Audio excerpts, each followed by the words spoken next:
We all love a good bad guy, but there is something even better. A bad guy who realizes they've been a total jerk and decides to do something about it. Today, we're counting down the characters who went from the most hated villains to the heroes we would lay down our lives for. These aren't just heel turns, these are the 10 greatest villain redemption arcs in storytelling history. Let's dive in. Number 10. The Hound, Sandor Clegane from Game of Thrones. We start with the man who lived by the sword and nearly died by the fire. Sandor Clegane, the Hound, began as Joffrey Baratheon's personal butcher. He was cynical, brutal, and seemingly soulless. But beneath that scarred face was a man terrified of the world's cruelty. His redemption wasn't a sudden switch to being nice. It was a slow shedding of his nihilism.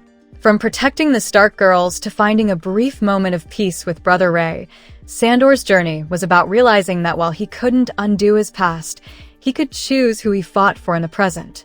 His final arc, accepting his fate to stop his monstrous brother, was the ultimate good death for a man who spent his life running from his own shadow. Number 9. Catra from She-Ra and the Princesses of Power.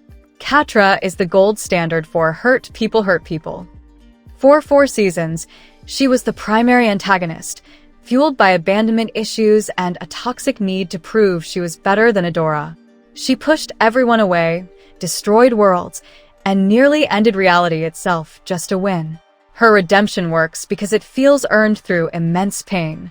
When she finally hits rock bottom, her turnaround starts with a selfless act, saving Glimmer and sending her home, fully expecting to die or be tortured for it. She didn't expect forgiveness. She just wanted to do one thing right. Watching her struggle to learn how to be a friend, and eventually a partner in Season 5 is some of the most emotionally raw writing in modern animation. Number 8. Loki. Loki started as a Shakespearean tragedy in Thor, turned into a world-conquering megalomaniac in the Avengers, and ended up as the literal savior of the multiverse. His redemption is unique because it happened across multiple movies and an entire spin-off series. Loki's shift began with the death of his mother Frigga, but it truly culminated when he was confronted with the literal tape of his life at the TVA. Seeing his own hollow pursuit of glorious purpose lead to nothing but misery forced him to evolve. He went from a man who wanted a throne to a man who took a throne solely to keep everyone else alive. The god of mischief became the god of stories, proving that your past doesn't define your destiny. Number 7. Megamind. Most redemption arcs are about morality. Megamind's is about identity. He was born to be bad because he didn't think he had a choice. After killing his rival, Metro Man, he realizes that being a villain is boring without a hero to fight. His transition to heroism happens by accident while he's pretending to be someone else to woo Roxanne Ritchie. He realizes he actually likes being the guy who saves the day. The moment he looks at the hero's cape and decides to wear it, not to mock it, but to honor it, is iconic. It's a hilarious, heartfelt deconstruction of the villain trope that reminds us that nature versus nurture is a battle we can win. Number 6. Negan Smith from The Walking Dead. Negan is perhaps the most controversial entry because he killed Glenn. For years, he was a leather-clad dictator who ruled through fear and a barbed wire bat named Lucille. To see him become a protective, empathetic member of the community was a jarring but masterfully handled shift. His redemption didn't involve people forgetting what he did. It involved Negan living with the weight of it in a jail cell for years. His bond with Judith Grimes and his infiltration of the Whisperers to take down Alpha showed a man who had truly integrated his capacity for violence into a protective role. He never became a saint, but he became a man who could be trusted with the lives of those he once terrorized. Number 5.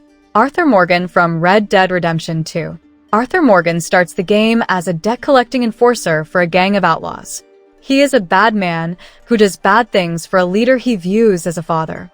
However, a terminal diagnosis of tuberculosis changes everything. As Arthur's body fails, his soul wakes up. The redemption here is player-driven but narratively solidified. Arthur spends his final days trying to ensure that the younger generation, specifically John Marston, can escape the life he wasted. Whether he's helping a widow learn to hunt or standing up to the man who raised him, Arthur's arc is a hauntingly beautiful exploration of regret. "I'm afraid," he confesses to a nun, and in that vulnerability, he finds the strength to be a hero. Number 4. Endeavor for My Hero Academia.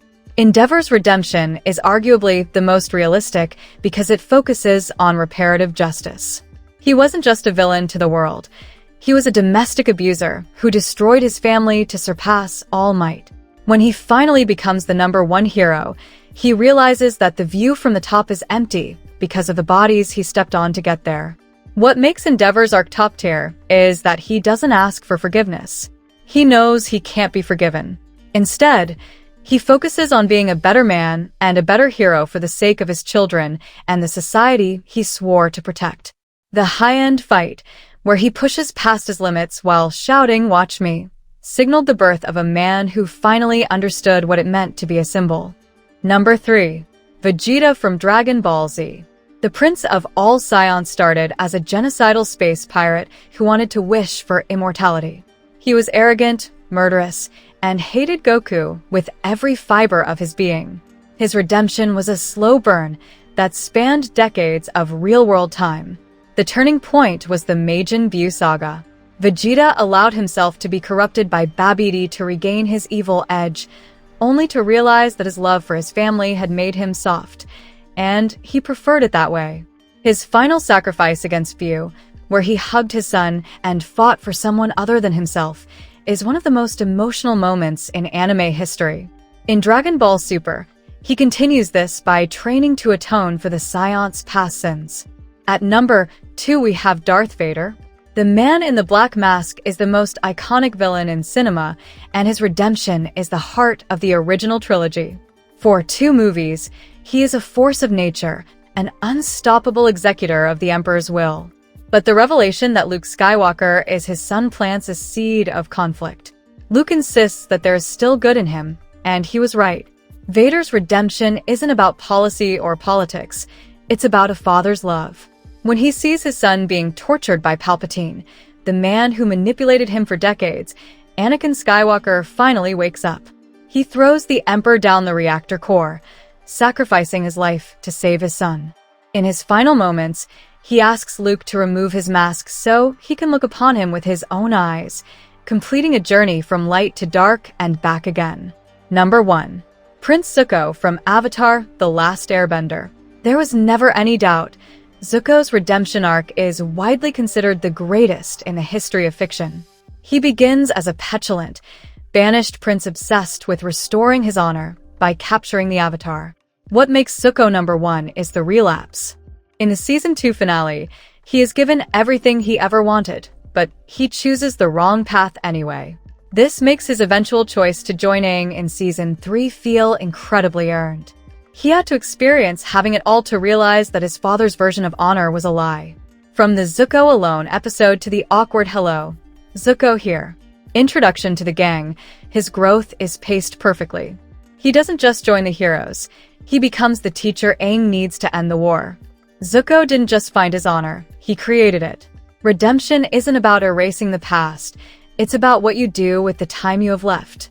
Whether it's a space tyrant saving his son or a firebender finding his way, these stories remind us that it's never too late to change. Who is your favorite redeemed villain? Did I miss someone? Let me know in the comments below, and don't forget to like and subscribe for more deep dives into your favorite stories.